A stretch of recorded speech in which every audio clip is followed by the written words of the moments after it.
All right. Hi, it's Julie Soukup with another episode of Take One Patient. I'm very excited about this particular episode because we are actually talking to an expert in answering questions and asking questions, excuse me. So instead of looking just in our industry and just looking in medical and doctors and chief medical officers and nursing officers, we're looking a little bit outside of our scope. So Jennifer Kovaleski is an investigative reporter with 7 News in Denver, and she was originally introduced to medical memory when she did a story on our HIPAA compliant app right when COVID started, because we were one of the very few tools that were being utilized to record interactions with family members and with patients when they didn't have access into the hospital. And so that's where I was originally introduced to Jennifer. And I think one of the really things that she can provide a lot of insight and value to providers and nurses is in her ability to really ask questions and understand what's going on. So Jennifer, I'll let you kind of introduce yourself and your experience a little bit before we dive in. Thanks, Julie. I'm glad to be here. I was really struck by the work that you're doing at Medical Memory. We obviously did a story featuring your company and how you were bringing video into the hospital at a time when that was something that was really tough for families because they had loved ones who had COVID who they were not able to visit. They weren't able to talk to. They didn't know what was going on. So seeing how you guys were bringing video into the hospital, I think really helped a lot of families. And really during that difficult time, as we're still experiencing with COVID, but especially in the beginning when there was so much more, things were so much more uncertain. So it was really intriguing to learn about that. I think, as you mentioned, I ask questions for a living. That's what I do. A lot of times people don't want us asking those questions as an investigative reporter, but I think through my work, you learn how to ask questions in a certain way to get to the truth. That's what we're really trying to do as journalists. And I think a doctor, when they're going in, is looking to get the truth of what's going on with their patient. And so it's similar in that way. Absolutely.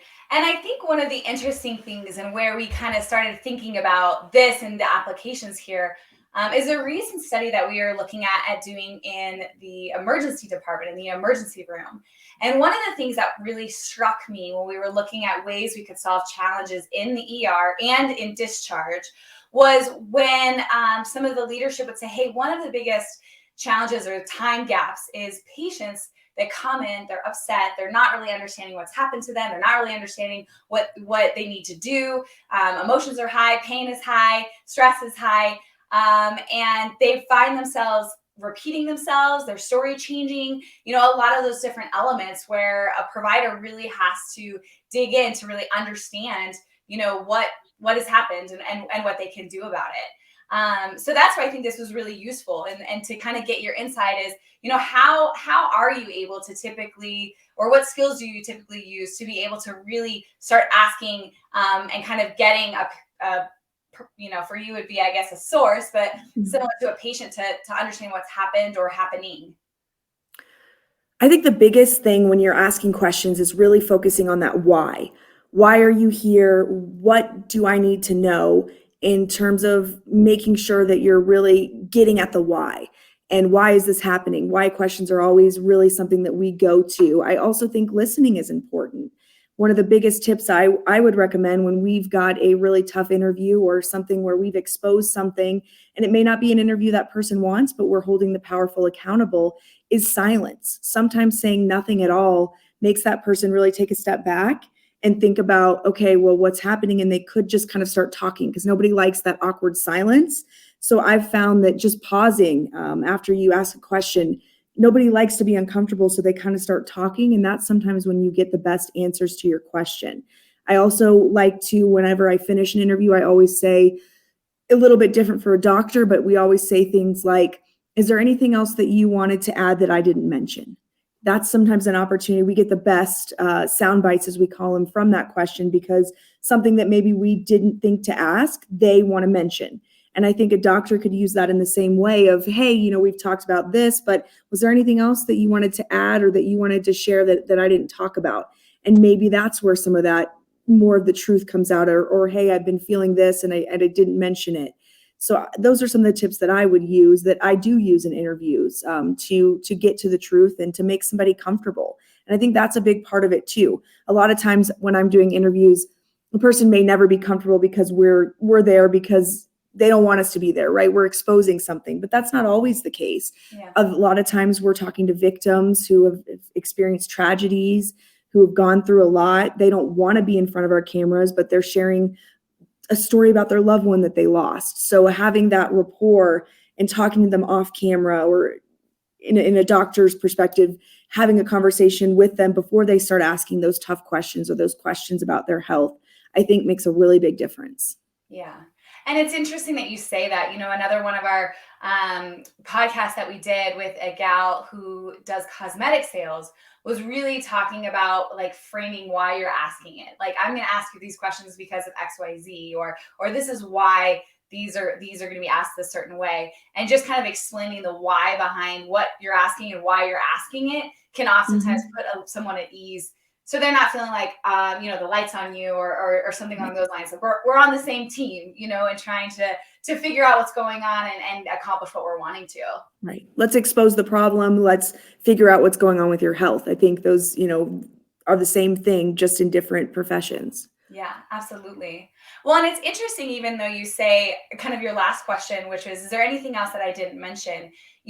There has been a ton of research, Carl Rogers, the founder of psychotherapy, a lot of our doctors, we kind of have talked about before, that leverage, okay, what are the tools even of just psychotherapy that are utilized to make somebody open up and empathetic listening and feeling comfortable to kind of share, the things that are happening to them. And one of the biggest things that he always said is that confirming of understanding at the very end, where you're saying, hey, this is what I got. Is there anything else I missed? Is there anything else that you want to make mention of? And almost the most important thing to them is almost what they'll say it right after that, because that's what's been weighing on their heart or on their mind throughout that entire conversation.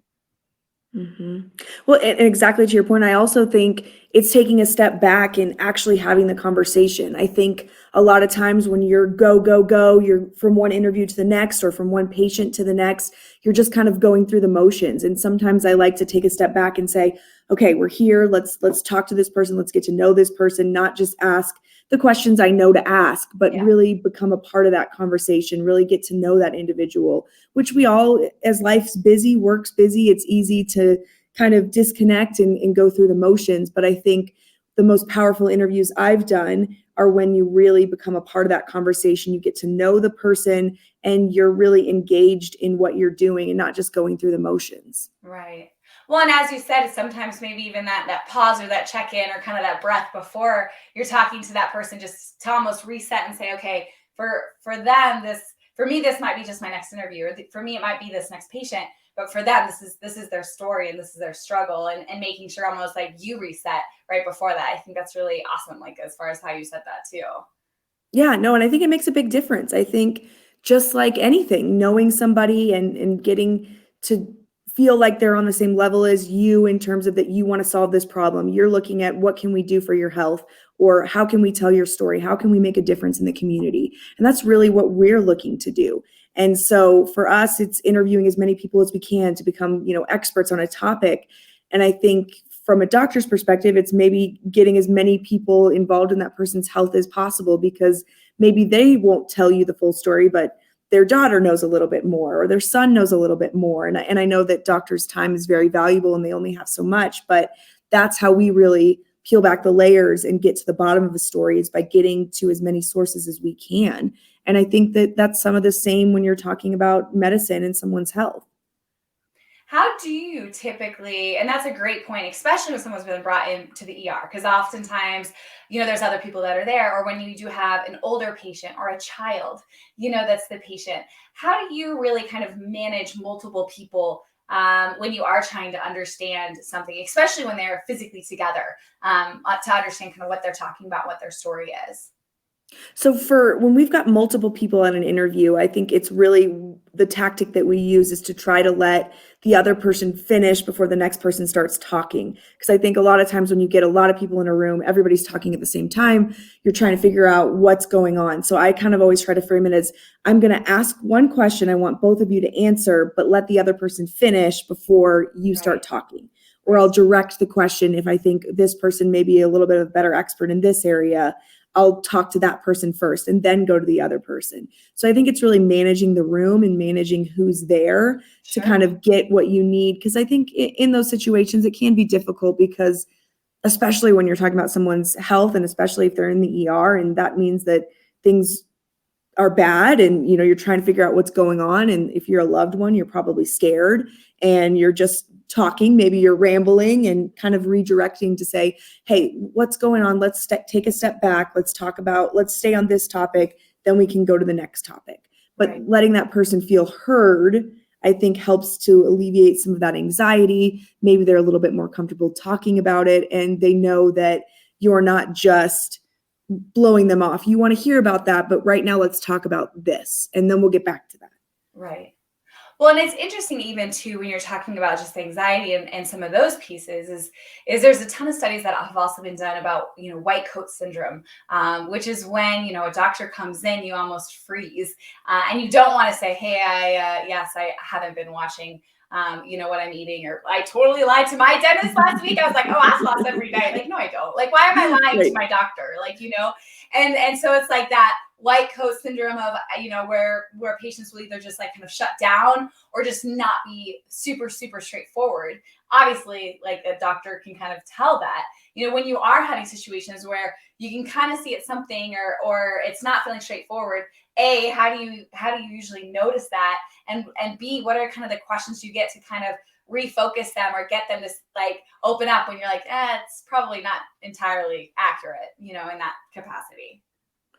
So I think the parallel with what we do is that a lot of times we're exposing truth that maybe the government agency, the company doesn't want exposed. We found someone's doing something wrong, and we're going to do a story and we want to ask you questions about it. We want to hold you accountable. That's our role as investigative journalists. I think that what I've found when you're in those interviews is that a lot of times it's hard for people to peel back that truth. You have to ask the question multiple times. You have to have the proof to say, hey, here it is. What do you have to say about this? And I find that you may have to ask that question multiple times to really get to the truth or to get that person to acknowledge the truth. I think in the case of what you're talking about with a patient not wanting to tell the truth, it's a little bit different, but it's somewhat similar in that I think it's reframing the question, not giving up until you get to the bottom of what's really going on. And sometimes that takes time. And sometimes that takes time in our work. Sometimes we've got to get records. We've got to get multiple sources before an agency is going to say, hey, we are going to fix something. That we've had people come to us and say, this isn't right. This company is doing us wrong. Or, the local municipality isn't doing what they should be doing. So I think for a doctor's perspective, I feel like it's really not giving up and continuing to reframe that question until you get to what you think is the truth. Sure. And when you're saying reframing, it's essentially the same question, just asking it in a different way, or leveraging silence, like you said, as a powerful question. Silence is a great way, I think, because people don't like silence. It makes them uncomfortable. They don't know what to do. And so sometimes I think that's when you get a lot of that truth, because it is the truth, right? And sometimes it's harder to lie than it is to tell the truth. Right. So, and when I talk about reframing, it is not letting the question go, right? So you keep asking it and you don't let it go. And that's a lot of what we do in holding people accountable, because them telling us a non-answer, we don't accept that, because we're asking questions on behalf of everyday people and they want answers. And so we're going to keep asking that question until we get the answer. Because a lot of times in our work, what we find, especially in the world where there's a lot of PR and public relations and people that are, give talking points to people before they do interviews with us, is you ask a question and instead of answering the question, they just give you a talking point. And so you have to just keep asking it and pointing out that, hey, you're not answering my question. Because they're kind of taught to just keep telling you what they're supposed to say in the interview. And that's not normally the truth or the answer to the question. Right. No, interesting. Well, and in kind of some of these situations, I mean, one thing you made mention of is getting someone, to feel comfortable quickly. Oftentimes you have a bunch of things going on, you're doing things, at multiple times.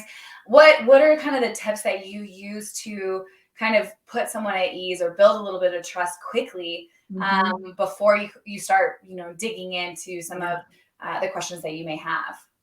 Here's the reality. I mean, as a reporter, I've been with Denver 7 for almost 8 years now. I started as what we call a general assignment reporter, and now I'm doing investigative work.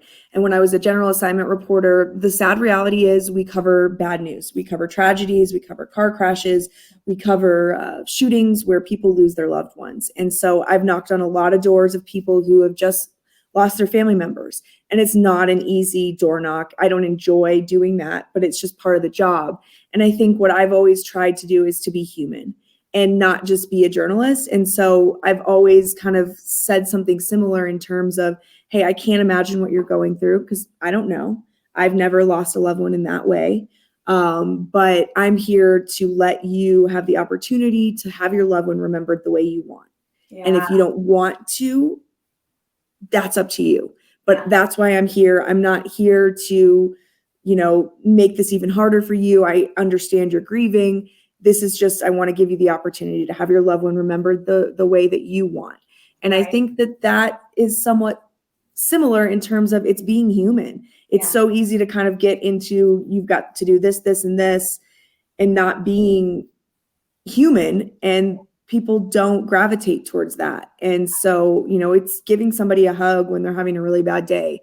I'm human too. I live in this community. I'm a part of this community. And so I don't think there's anything wrong with being human, especially when someone's going through something really tragic. And a lot of times when someone's at the doctor, they're going through something that they're trying to figure out, it's a struggle. It's hard when you've got health issues, especially when you don't know what they are, or you're trying to figure it out. Yeah.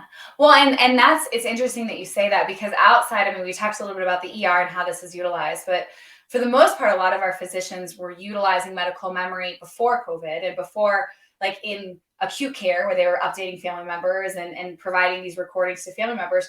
We were used in consultative space where a neurosurgeon or an oncologist or an orthopedic surgeon is saying, hey, you need to have a major surgery or you have cancer. And it's interesting because one of our providers that we've been with for a really long time in the oncology space, his biggest thing is, I've got to pause to empathize before I say anything. And it was nice because these patients and these family members had, these video recordings. So they, when they do go blank, they could review it and they could share it with family members or anything along those lines. But even it was interesting because some of the reviews of family members that were watch those videos were like, we love this doctor because his whole mantra was pause to empathize before I do anything. Like take a minute just to empathize before we start getting into the medicine or we start getting into the interview. So that's interesting that you said that, because it instantly made me think of this oncologist we've been working with for a really long time. Well, I think it makes a huge difference. Just think about you if you were in their shoes. And I kind of try to do that of how would I feel if some journalist is knocking on my door, or to your point, if I'm going to get really terrible news about my loved one or about myself, feeling like you have a connection with the person sharing that news, I imagine makes a huge difference in what is potentially the worst day of somebody's life. Right. Absolutely.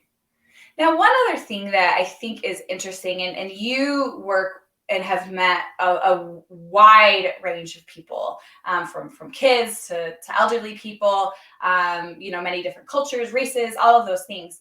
So one of the things that I think a lot of times providers sometimes struggle with is, and we just actually did a podcast, the one right before this was speaking and talking and making sure people understand the level that they can. And oftentimes, like, doctor lingo is so much more profound and bigger and bigger words that your average person can't understand. Probably a lot of similarities when you're dealing with the government or legal issues. How do you kind of make sure that you're always like speaking or asking questions to somebody on their level? Or on like that's a really good point, because I think you're not getting too big or too outside of. I try to keep them really simple and to keep them like really why questions. You're taught as a journalist to always ask what they call open-ended questions. So you're not asking yes and no questions. You're asking questions that, how did this happen? Why did this happen? And framing it in a way that allows for like an open dialogue versus just, did you do this? Yes. Yeah, exactly. And I think that's, how are you feeling versus did you feel this? Did you feel that? And I think that's a lot of the medical field. You fill out all those forms. It's, do you have this symptom? Do you have that symptom? But having that open dialogue, I think it changes the conversation with your doctor. Sure. I mean, when you're having a real, what you feel is like a real conversation that isn't just checking boxes, I think you're probably more honest with your doctor. You feel better about that interaction. You go home feeling like your doctor cares. And I think it's similar in what we do, in that people are trusting us with their stories. And I don't take that lightly. Yeah. I mean, when people come to us, they're sharing their story with us that we're then sharing with the world to hopefully make a difference. And that takes a lot of guts, because they don't write the story. They're trusting us to tell their story the way that they've presented it to us. Yeah. So it's also our job to really figure out what the story is and make sure we understand what they're hoping to get across and what they've been through. Absolutely. And I think that it's similar for a doctor. They're there to sometimes give bad news, but also help understand what's going on with that patient, often in a short amount of time. Yeah. And we're on deadline a lot. That's the reality of working in local TV news, especially as a general assignment reporter. You start your day at 9:30 in the morning at the morning call. And when you are a general assignment reporter, you have to turn a story for that day. So that means you have to get all of your interviews and write a story for the 5 or 6 o'clock news. That's not a whole lot of time. Yeah. And so you've got to get to the bottom of whatever is going on. You have to be able to be an expert on something in a very short amount of time. And doctors are obviously experts in their field, but I think it's similar in that they have limited time and they're trying to figure out what's going on with a lot of different patients dealing with a lot of different things. Yeah, absolutely. And I think that kind of the, to sum up some of the main points, or I was gonna say like the 3 things that I think you're really saying could be utilized in this space, is that first kind of like pause before you're talking to someone, take that moment to be human in the beginning. I think definitely hearing, just being quiet, letting people kind of give you the information sometimes without asking a bunch of questions. Like the best question is not a question.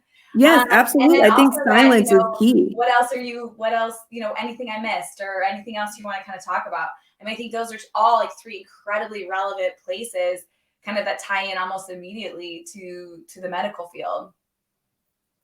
Absolutely. And I think that in a lot of what we do in our reporting, we do a lot of what we call 360 reporting, which is kind of like in depth. We want to get all the different perspectives on a story. And I think that's similar to what doctors are doing too. And what we're all trying to do, especially in today's world where there is so much information out there. It's getting all of the information and all of the sources and making those people feel comfortable. I think you really summarize kind of what I try to do, and what is really important as being a journalist is also being human. And I think it's important for doctors to be human too. Awesome. No, absolutely. Is there anything else you'd like to add, or anything I missed? See, I'm learning. I'll give the best part of the whole podcast right here. Yeah, right. Well, awesome. Well, thank you so much for your intellect, your wisdom. I so appreciate, what you do as a profession. And I think there's a lot that we can kind of learn, kind of looking a little outside of our own space, especially when it comes to really, leveraging open-ended questions, leveraging silence, leveraging that anything I miss kind of pieces to make sure that, our providers are, using the time they have as effectively as possible to really understand and get to know their patients better in that capacity. So thank you so much for your time. And we'll hopefully talk to you again soon.